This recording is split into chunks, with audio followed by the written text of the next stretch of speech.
Welcome everyone, Christine here with a discussion about the Dark Elves in Total War Warhammer 3 Immortal Empires. A really good race, and perhaps one that Creative Assembly's intended design for the race actually panned out. Because there's certainly other really good races in the game, but they're either abusing certain mechanics or the AI difficulty or certain traits on their lords. Like you look at the Empire, you look at the High Elves, those are really good examples. Like High Elves with instant and free construction and ridiculous level of growth, yeah, that's completely broken.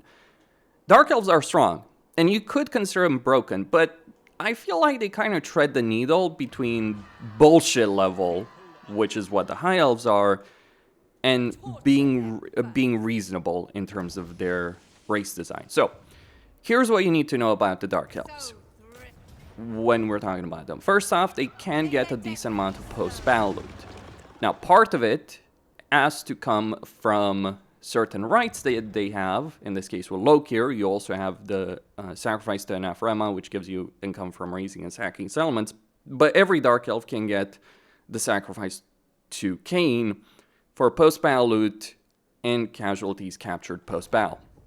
So if we take over this element over here, it's going to give me 2,000 over there for regular post-battle loot. And then if I sack this element and then occupy it, yeah, we're looking at 12,000 right there. And this is not necessarily the highest level of a settlement that you can get, obviously, in a campaign. But on top of that, because your entire economy is dependent on slaves to an extent or another, the fact that you're also gaining slaves is a significant benefit, because 400 slaves can be turned into 1,500 income. Many races in the game will not want to be running around with 4 stacks of troops, and real stacks of troops over here. So we got 2 armies right there, we got a 3rd, we got a 4th under Lokir, and we also have some black arks, which, by the way, even though it's not being counted over here for the sake of it, yeah, those also do still cost upkeep. So you can maintain a lot of freaking armies in a campaign, but actually have a decent amount of variety with those armies as well. But part of it, post-battle loot, part of it using the slaves. And I think that the idea behind the slave system is a really good one, because it is a limited resource. You do have to go out there and fight battles. You can gain some from ports, to be sure, but it's obviously not going to be enough to get a lot of the ridiculous nonsense done. If you run out of slaves, your buildings, your economic buildings and growth buildings will degrade in terms of quality. But you can get a really high level of economy through this. So guild halls generate up to 700 by default in every Dark Elven campaign. Now, of course, there's various modifiers with this, but that is the default. Then you look at growth. Your growth building can generate up to 55 growth per building. And then you also have dictats in every single province that can either generate money, growth, or control. Now, of course, if you have a huge amount of slaves, you will start losing control in your province. But you are reliant on slaves to get things done. So if you end up running out of them, that might become a real issue very quickly in a campaign. Or maybe not, right? Like we take over a settlement, right there we engage in diplomacy. But you do have a good amount of money, but it's not just like infinite money in your campaign. You can run out of it, and you will have to make choices, because your armies are not necessarily the cheapest armies in the campaign. You can get some really cheap armies, but keep in mind there are inherent limitations with regards to that. Then we have to talk about the unit recruitment. The unit recruitment of the Dark Elves is pretty solid, because at least early on in a campaign, later on we do have some problems. But we do have Dread Spears from any settlement, pretty decent line holders. Then we get Dark Shards with shields at tier 2. We get Masters as a hero at tier 2. We get Shades as well. And then at tier 3, we get Black Ark Corsairs, Reaper Bolt Throwers, Death Hags. We get every single hero in most Dark Elven campaigns, with the exception of Morathi, and that's just the exception. But every single hero can either be recruited or increase capacity at tier 3. Morathi is limited to an extent because she can only get K-Knight Assassins from a tier 4 building. That is a bit of a downside in her campaign, because she can certainly still get a bunch of Death Hags anyway in her campaign. And K-Knight Assassins are not necessarily the most important heroes. over there. Sorceresses can only gain from provincial capitals, but you do have a mage lord, so magic is not really a factor. But then you have black arks, and black arks at tier 1 will have, when you recruit them, they'll have a barracks, a special barracks, a corsair cabin that allows you to recruit black ark corsairs at tier 1. So this gives you range units, melee units. Like at tier 1, consider what you can recruit from a Dark Elf settlement. You can either recruit with just the barracks. You can recruit Dread Spears, you can recruit Bleak Swords, you can recruit Dark Shards, and get the Black Ark, and you got Black Ark Corsairs and Black Ark Corsairs with handbows. That is a great amount of baseline unit variety that many other races do lack. And then things do get better at tier 2.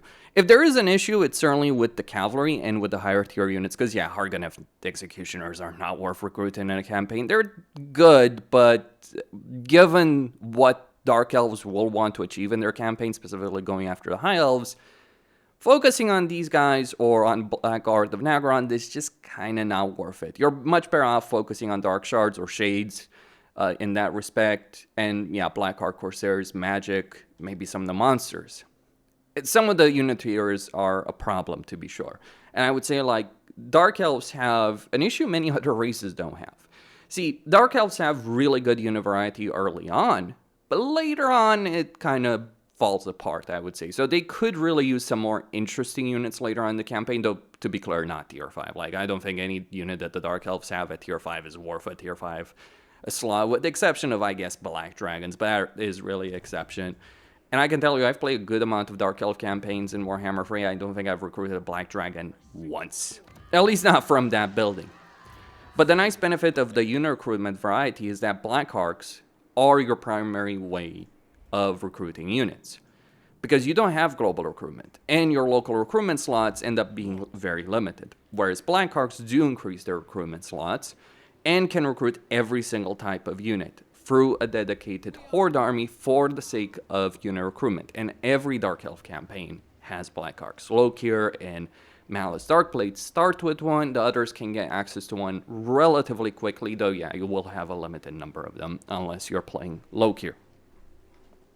But even a single Black Ark does a ton for unit variety, and these Black Arks give Dark Elves naval dominance, because you have army abilities in a radius, so any army that's in a radius of a Black Ark will have several army abilities.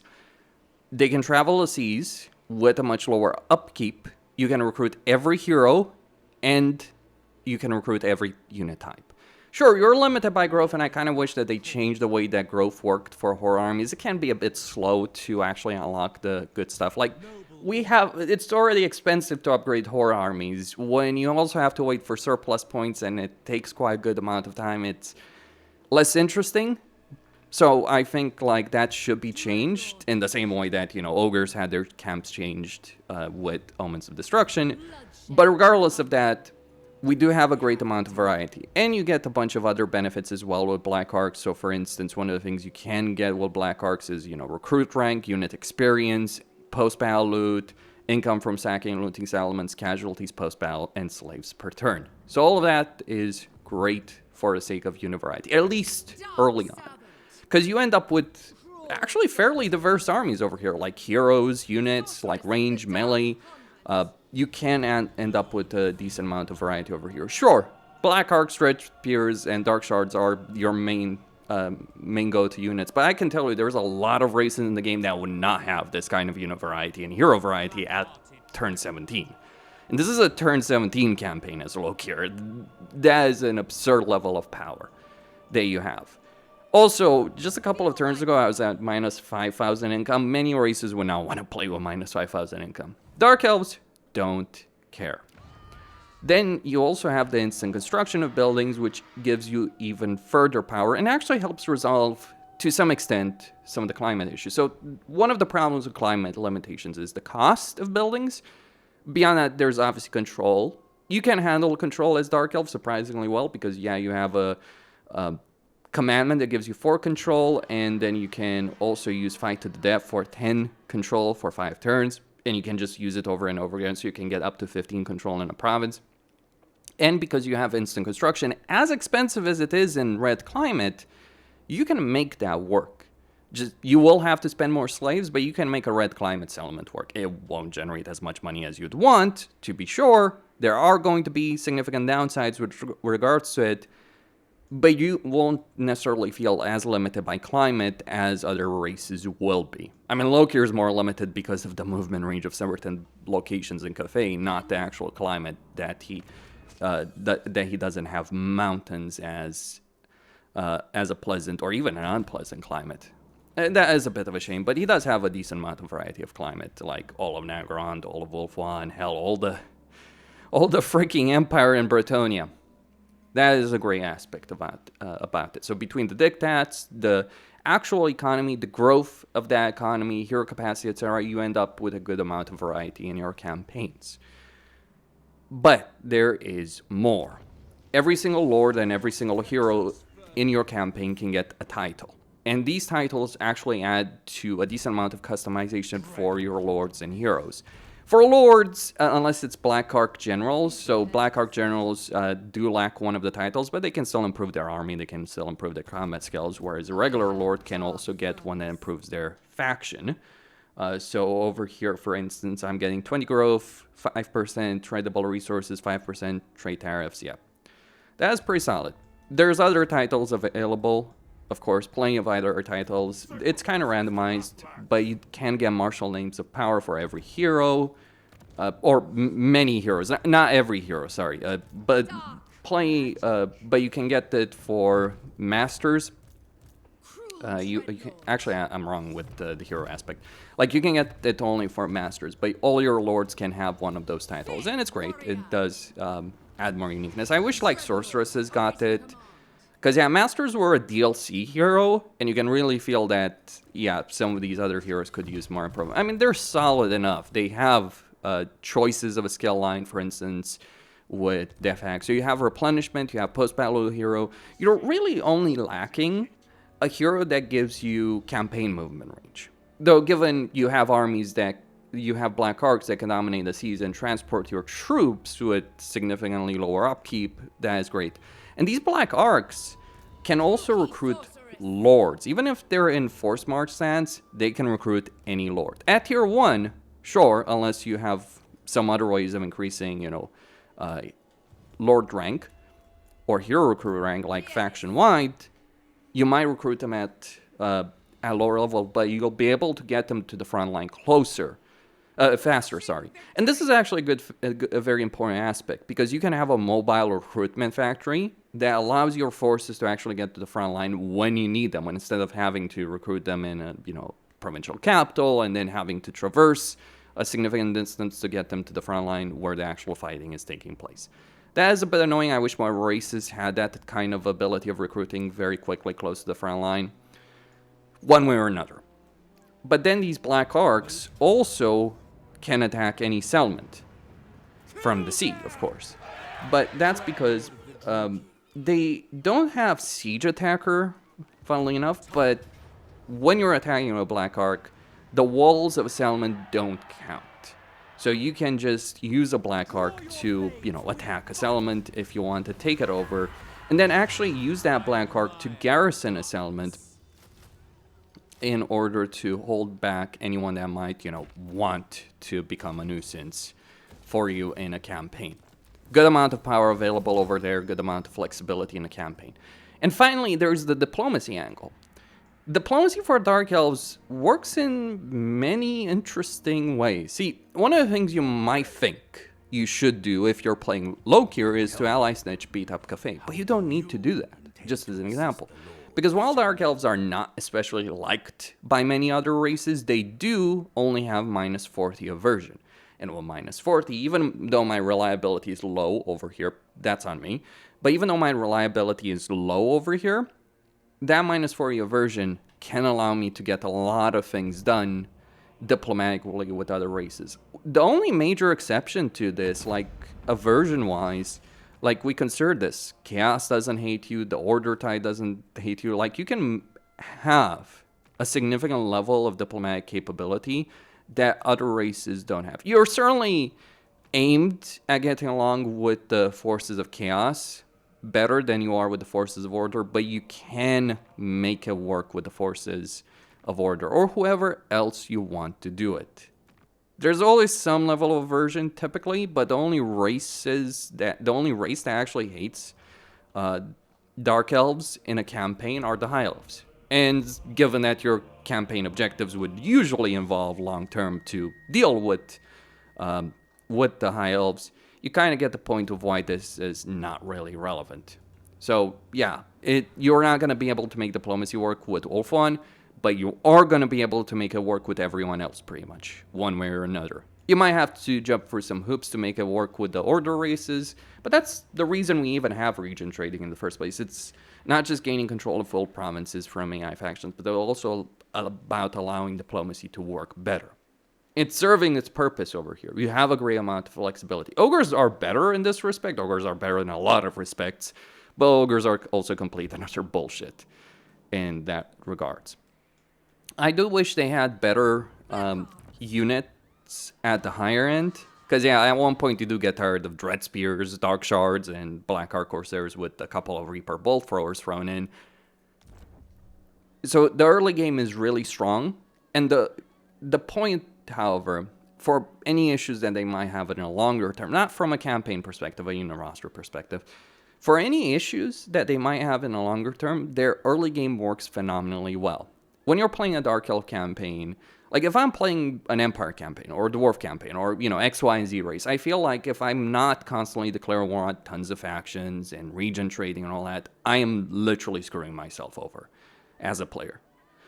Whereas with the Dark Elves, I can achieve an enormous amount by default. Diplomatically, militarily, economically, I can grow settlements very quick in a campaign. You can play them in very different ways. You want to focus on naval aggression, you can do so. You want to focus on building up settlements, you can do so. You will need to fight battles, but that doesn't mean conquering half the freaking map in 60 turns. You don't have to do that. You just have to fight battles to maintain a number of slaves. And the amount that you need, that depends on what your goals are. So that gives you a lot of different playstyles that are all perfectly viable in a Dark Elf campaign. Yes, there are some rebellions, but I literally looted and occupied these settlements over here. And yeah, it's not really going to be too much of an issue over here.